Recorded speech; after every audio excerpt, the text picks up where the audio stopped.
So in this video, I will show you all my braiding pattern for crochet braid installation, along with scalp maintenance techniques, and how to wear your crochet braids in a ponytail using the invisible knotless method, along with tips on how to avoid slipping of the knots. So let's get into it. So here's my braiding pattern for this particular crochet braid installation, and as you can see, the front and lateral regions, these braids are on a slight curve as per usual, and it just creates a more natural looking appearance for the style. And all the braids go towards the direction of the nape, and they are interconnected into this single braid. And the very end of the braid, you asked, what do you do? Well, you can take the end and you can bring it parallel to the nape and secure it in place using a bobby pin. And that's just one option. Or you can bobby pin it upward using the method of installing individual pieces of crochet here to secure it in place. And I will link a demonstration of that below. Now, I like to take necessary precaution, and I like using Ally K Naturals Lemongrass Leave-In Conditioner because it has a spray nozzle feature and I can moisturize much of my hair and scalp. And I like to use the Body Shop's tea tree oil just as an antiseptic practice, and it's really gentle and soothing on the scalp prior to installing my braids. Now, the knotless method, girl, it's tough. If you insert your latch hook needle perpendicular to the braid at the nape, it has to be perpendicular. You can insert a very small piece of hair into the hook. You push the latch close and you bring it in the reverse direction and relieve the needle. And then you can open up the loop. Now here, I'm just trying to section out a very small portion of the hair.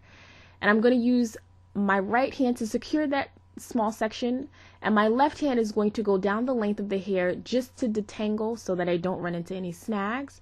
And I'm going to secure the piece in my left hand and bring that small piece through using my right hand, do my 360-degree turn, bring the length of the hair through, do another 360-degree turn, bring that small piece through the loop, and I am going to tighten it as tight as can be. And that's how you create this invisible knotless method. But I'm going to show you again because, girl, this is Struggle Nation. Insert the latch hook needle perpendicular to the braid at the nape. Introduce the hair to the hook. Push the latch closed. Bring it in the reverse direction. But notice I am keeping the two strands separate. So I'm going to open up the loop with my right hand and bring one whole piece through the loop, and this might be easier for you. And I'm doing the 360-degree turn, bringing the length of the hair through, and I'm going to pull it taut. You could do that 2 times or even 3. And then just for added security, I'm going to use the piece at the top, not the bottom, to create a knot. And this is so that your knots do not move, they do not slip, and it's just a great way to secure it in place. And as you can see, girl, if your kitchen is in order, you can wear your braids up, okay? Yes. Now, for the front, a lot of you have issues of slipping of the knots. So again, insert your latch hook needle, insert the hair into the hook, close the latch hook needle, bring it in the reverse direction, open up your loop, bring the hair through, do your 360-degree turn, bring the hair through, and you do that a total of 3 times. And you're going to push the loop very close to the scalp itself, and you're going to take the hair and just use the 2 strands to just push that knot even closer. And I'm going to section out a very small piece.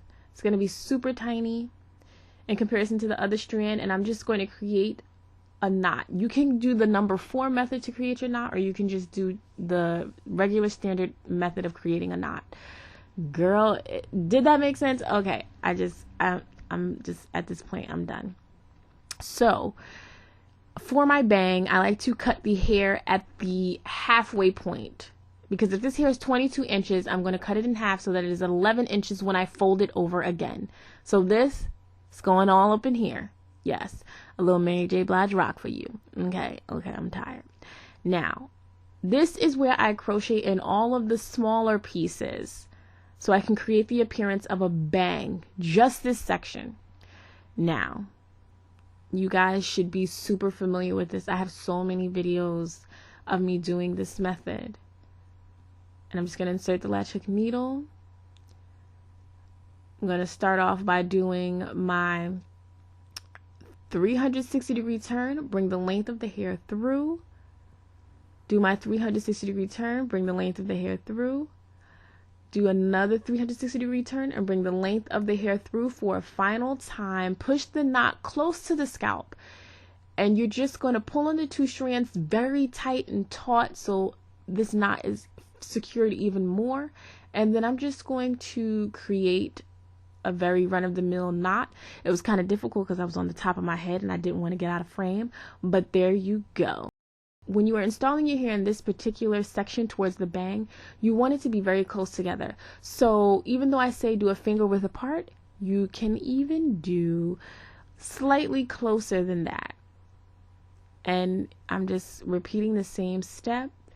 This tutorial was very all over the place, and that's how crochet braids just is when you have multiple things you want to tackle. And it came out looking like this. And I hope this helped. My edges were not laid. Forgive me. This is a struggle tutorial, but yes. Thank you so much for watching.